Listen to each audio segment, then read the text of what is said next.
हमारा अगला टॉपिक है रेलवे द्वारा माल भेजने की विधि। जब रेलवे द्वारा कोई भी व्यापारी या दूसरे व्यापारी के पास माल भेजने की कोशिश करता है तो उसके लिए उसको सबसे पहला जो स्टेप होता है वो है गाड़ी निश्चित करना। यानी उसको यह डिसाइड करना पड़ता है कि सबसे पहले अगर वह माल भेजना चाहता है तो वह कौन सी ट्रेन से माल भेजेगा। क्या वह मालगाड़ी होगी, क्या वह सवारी गाड़ी होगी। मालगाड़ी में सिर्फ माल से संबंधित यानी माल ही भेजा जाता है, जबकि सवारी गाड़ी में लोग यात्रा करते हैं। यह निश्चित करना बहुत ज़रूरी है कि आखिर माल उसका किस गाड़ी से भेजा जाएगा। जब ये डिसाइड हो जाता है कि माल गाड़ी के द्वारा या सवारी गाड़ी के द्वारा माल को भेजा जाएगा तो अगला जो स्टेप होता है माल की पैकिंग। यानी जो व्यापारी माल भेजना चाहता है, गाड़ी निश्चित होने के बाद वह माल की पैकिंग करेगा और माल को इकट्ठा करेगा, माल का संवेष्टन करेगा, यानी उस पर नाम वगैरह लिखेगा, जो भी उसकी पैकिंग के फॉर्मेलिटीज हैं, जो भी औपचारिकताएं हैं, उनको पूरा करेगा। जब माल की पैकिंग वगैरह हो जाएगी तो उस माल को फिर स्टेशन तक ले जाना बहुत ज़रूरी है। तीसरा स्टेप इसका है माल स्टेशन तक ले जाना। यानी माल को जब स्टेशन तक ले जाएंगे तो उसके लिए ठेला गाड़ी हो या ठेली हो या कोई स्थानीय वाहन हो जिससे हम उस माल को स्टेशन तक ले जा सकते हों। यानी कुल मिलाकर के इसका मतलब यह है कि जब माल की पैकिंग हो जाए, गाड़ी निश्चित हो जाए तो गाड़ी से ही माल भेजा जाएगा।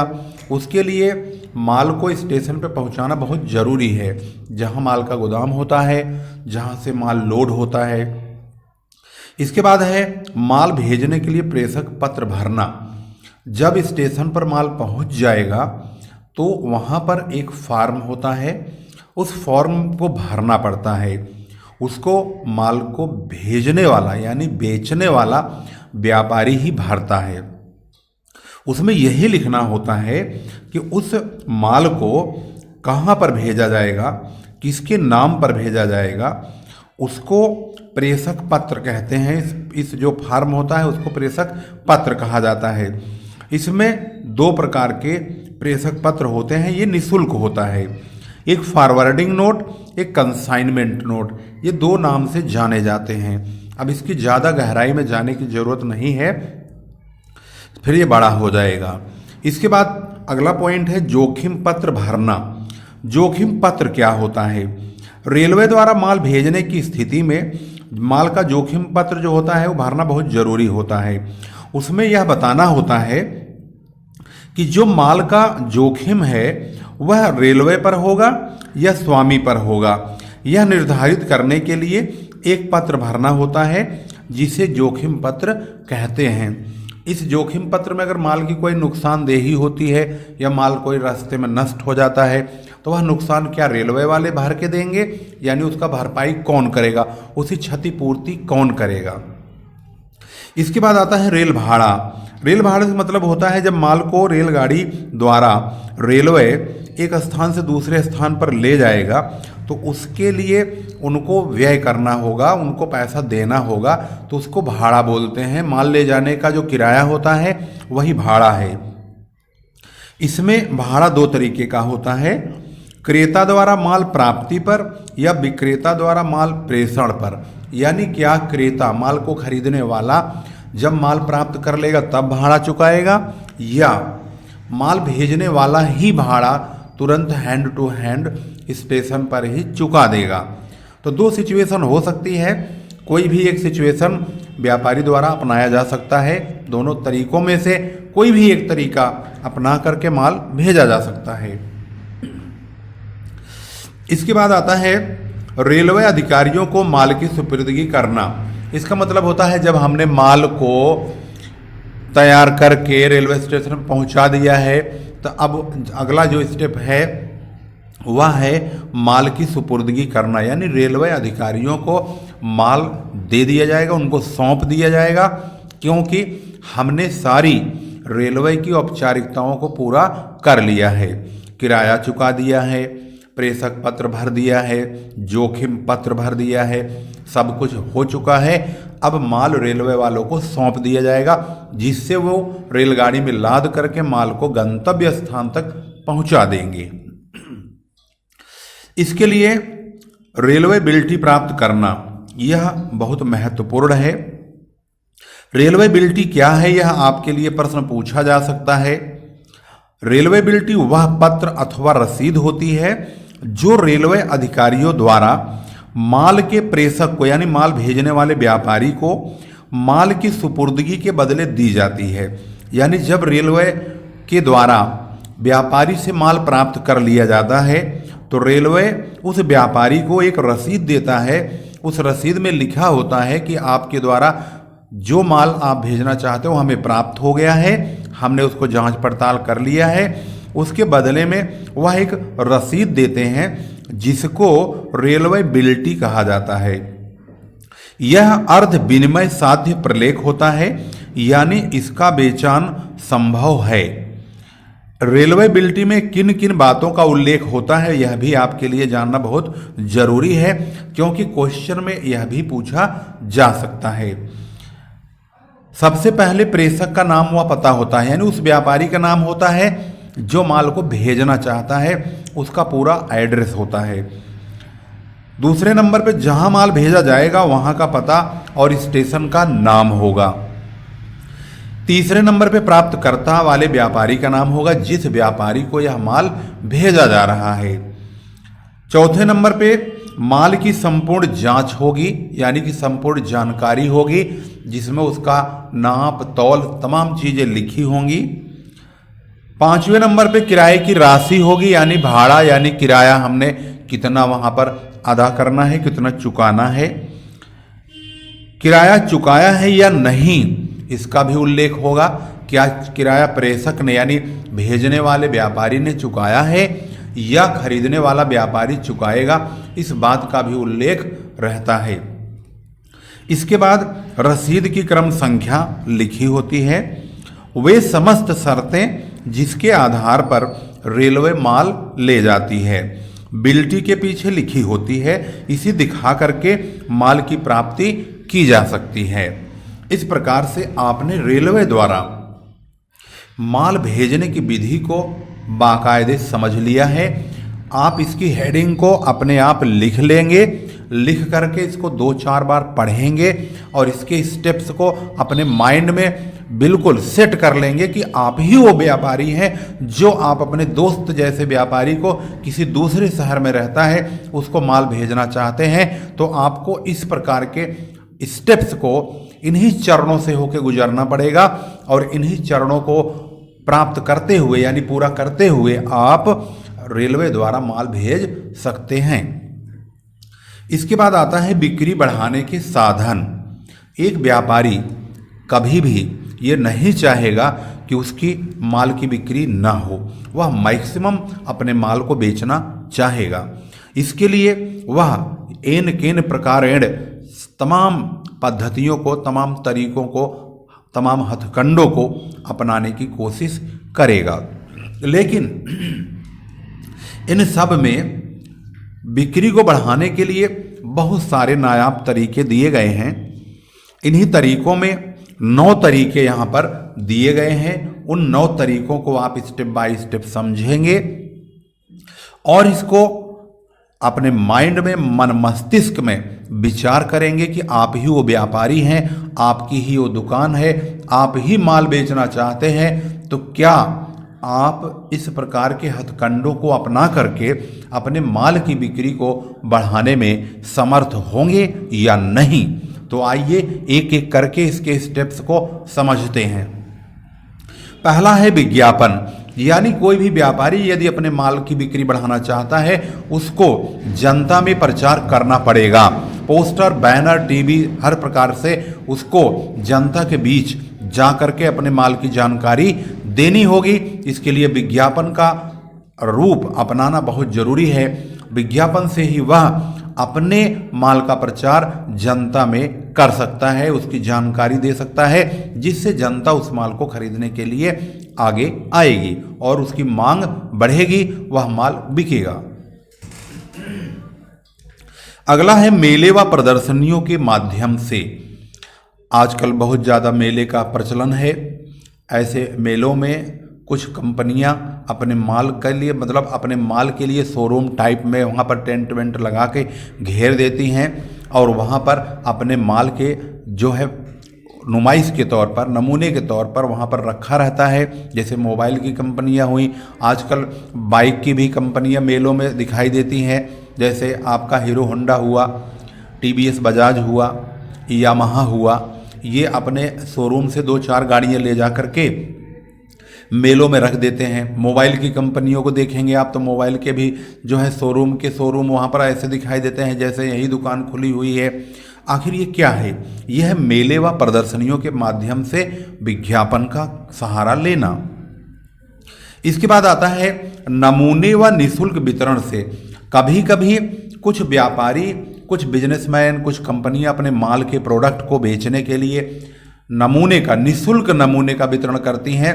ज़्यादातर दवाई वाली कंपनियों में ये बहुत देखने को मिलता है। जब कोई कंपनी दवाई नई नई बनाती है तो वह अपने दवाई का प्रचार करने के लिए डॉक्टरों को, मेडिकल स्टोरों को, उनको जा कर के उन स्टोरों पर दे के आती हैं और उनके एमआर जो होते हैं, मेडिकल रिप्रेजेंटेटिव, वो जा कर के फ्री में निःशुल्क वह दवाइयाँ डॉक्टरों को और मेडिकल स्टोरों पर देकर आते हैं, जिससे वह दवाई वह डॉक्टर रिकमेंड करे और वह मेडिकल स्टोर वाला कस्टमर्स को वह दवाई भी किसी विशेष प्रकार की बीमारी के लिए दे और आजमाए। अगर वह मरीज ठीक होता है और फिर वह जब ठीक होने लगता है तो धीरे धीरे उस दवाई की डिमांड बढ़ जाती है और इस प्रकार से जब मार्केट में दवाई की डिमांड बढ़ती है तो वह धीरे धीरे फिर वह रुपए पैसे दे करके ही मिलने लगती है। नमूने का सिस्टम फिर बंद करके फिर उसको ग्राहक पैसे में खरीदता है और दुकान वाले, मेडिकल स्टोर वाले उसको पैसे में ही खरीदते हैं कंपनी से, क्योंकि कस्टमर की डिमांड बढ़ जाती है उस प्रकार की दवाई के लिए। यह दवाई में ही नहीं, अन्य प्रकार के प्रोडक्ट में भी देखने को मिलता है। इसके बाद है विशेष उपहार व कूपन। कुछ आप लोगों ने भी देखा होगा, दिवाली या अन्य विशेष प्रकार के मौके पर उपहार सिस्टम या कूपन सिस्टम लागू कर दिया जाता है। कूपन में प्रोडक्ट में, यानी जो जैसे मान लीजिए हम कुरकुरे खा रहे हैं तो कुरकुरे में एक पर्ची डाल देंगे, पर्ची में उसमें कुछ लिखा रहेगा कि आपको घड़ी मिलेगी, या उसमें कुछ और निकल जाता है तो उसमें कंपनी की मुहर वगैरह लगी होगी, तो जिससे कंपनी को पता लग जाएगा कि हमने जो इनाम रखा है वह किस व्यक्ति को मिला है। जिस व्यक्ति को भी मिलेगा उससे प्रचार हो जाएगा, क्योंकि वह अपने इलाके में जा कर के उसका प्रचार कर देगा तो मुझे कुरकुरे खाने से मुझे घड़ी मिली या कुरकुरे खाने से मुझे कुछ और मिला। इससे धीरे धीरे वो प्रचार इतना भयंकर रूप धारण कर लेगा कि आए दिन किसी न किसी के लिए कोई न कोई आइटम जो है निकलता रहेगा और यही कूपन प्रचार का माध्यम बन जाएगा। लोग फिर उसी के लालच में खरीदेंगे प्रोडक्ट को और उसका इस्तेमाल करेंगे और कंपनी की इस प्रकार से मांग बढ़ जाएगी। आजकल आप देख रहे होंगे कुरकुरे में एयरटेल वालों ने 1 GB डाटा, 10 रुपये के कुरकुरे में 1 GB डाटा का प्रचलन चलाया हुआ है। या यदि आप 10 रुपये वाला कुरकुरे लेंगे तो आपको एक दिन के लिए 1 GB डाटा मिलेगा। ये विशेष उपहार व कूपन वाला सिस्टम है जिसमें वह कंपनी अपने सेवा को, अपनी सर्विस को और अच्छा प्रचारित करना चाहती है। अगला है रियायती मूल्यों पर। कुछ कंपनियां अपने माल के दाम को कम करके भी माल बेचने का प्रयत्न करती हैं, जिससे ग्राहकों का आकर्षण बढ़ता है और ग्राहक उस माल को खरीदने के लिए बाजार में आगे आते हैं। उनको लगता है कि यही प्रोडक्ट पहले इतने रुपए में मिलता था, अब इतना सस्ता मिल रहा है तो खरीद लो। तो यही सोच करके उस वस्तु को खरीदते हैं और धीरे धीरे उस वस्तु की मांग बढ़ती है, कंपनी को फायदा होता है और इससे कंपनी का प्रचार भी होता है, क्योंकि वह वस्तु सबसे ज़्यादा प्रसिद्ध होने लगती है, मशहूर होने लगती है। इसके बाद है भ्रमण करने वाले प्रतिनिधि। भ्रमण करने वाले प्रतिनिधि का मतलब क्या है? नमूने के आधार पर बेची जाने वाली वस्तुओं को जो भ्रमणशील व्यापारी होते हैं उनके माध्यम से बेचा जाता है। ये नमूने के आधार पर माल का आदेश लेते हैं। कुछ व्यापारी ऐसे होते हैं जो कि अपने लिए जब माल खरीदने के लिए तैयार होते हैं तो वह पहले नमूना लेते हैं और देखते हैं कि भाई हम इसको थोड़ा ट्राई करेंगे, और ट्राई करने के बाद अगर हमें अच्छा लगेगा हम इसका यूज करेंगे, यूज करवाएंगे। अगर हमें पसंद आया और हमें खुशी हुई और हम संतुष्ट हुए तो इस माल का आगे आदेश देंगे, तो आप इस माल को हमें बेचिएगा।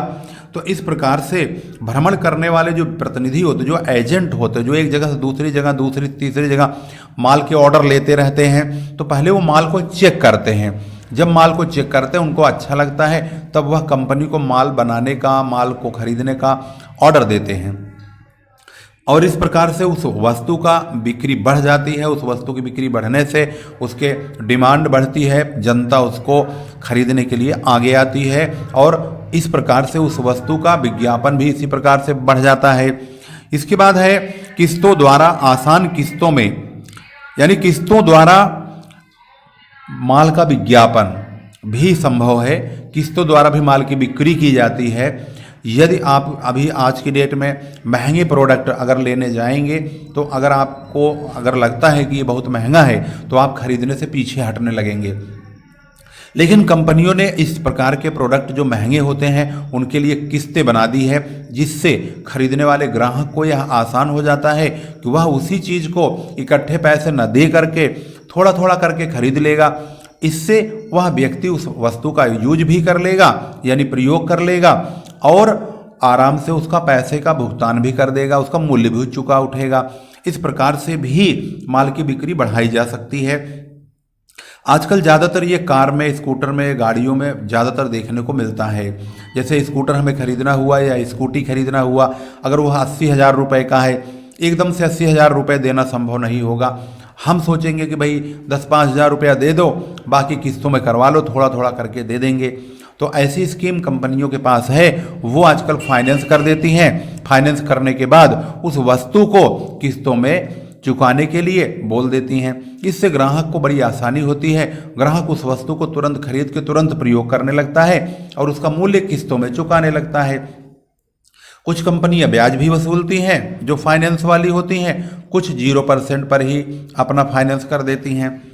इस प्रकार से किस्तों द्वारा भी माल की बिक्री बढ़ाई जा सकती है। पत्र व्यवहार द्वारा, आखिर ये पत्र व्यवहार क्या है? पत्र व्यवहार में जैसे समाचार पत्र हुआ, डाक हुआ, इनके द्वारा भी बिक्री बढ़ाने का प्रयत्न किया जाता है। यह अखबारों के माध्यम से प्रचार करके भी किया जा सकता है, लेटर भेज करके भी बताया जा सकता है कि हमने भी नई नई दुकान खोली है, उसमें ये प्रोडक्ट है, तो आप इसको खरीद सकते हैं, हमारी दुकान पे ये प्रोडक्ट मिलता है। उसका प्रचार लेटर के माध्यम से भी ग्राहकों तक पहुंचाया जा सकता है। जो जान पहचान के ग्राहक होते हैं उनको लेटर में लिख दिया जाता है कि हमने ये दुकान खोली है, आप आजू बाजू अपने लेफ्ट राइट अड़ोसी पड़ोसी को आप बता दीजिए कि यह दुकान यहाँ मिलेगी। अगर उनको ऐसे प्रोडक्ट खरीदना हुआ, कपड़े वगैरह की दुकान में ज़्यादातर इस प्रकार के प्रचार होते हैं। जैसे किसी ने नई नई दुकान खोली तो और उनके कस्टमर कहीं पे हैं तो उनको लेटर भेज देते हैं, या उनके जान पहचान वाले अगर उनके थोड़ी दूर दराज में रहते हैं तो अगर वो दुकान नई नई खुलती है तो वह अपने जान पहचान वाले को पत्र भेज देते हैं, जिससे कि उनके जान पहचान वाले अपनी जान पहचान के लोगों को उस दुकान पर आसानी से भेज सकें और उनका मनपसंद प्रोडक्ट ले सकें। इस प्रकार से पत्र द्वारा भी प्रचार किया जा सकता है और अपनी बिक्री बढ़ाई जा सकती है। दुकान की सजावट व साज सज्जा, यह बहुत बड़ा और अच्छा उदाहरण है। किस प्रकार से ये दुकानों के लिए बहुत अच्छा उदाहरण है।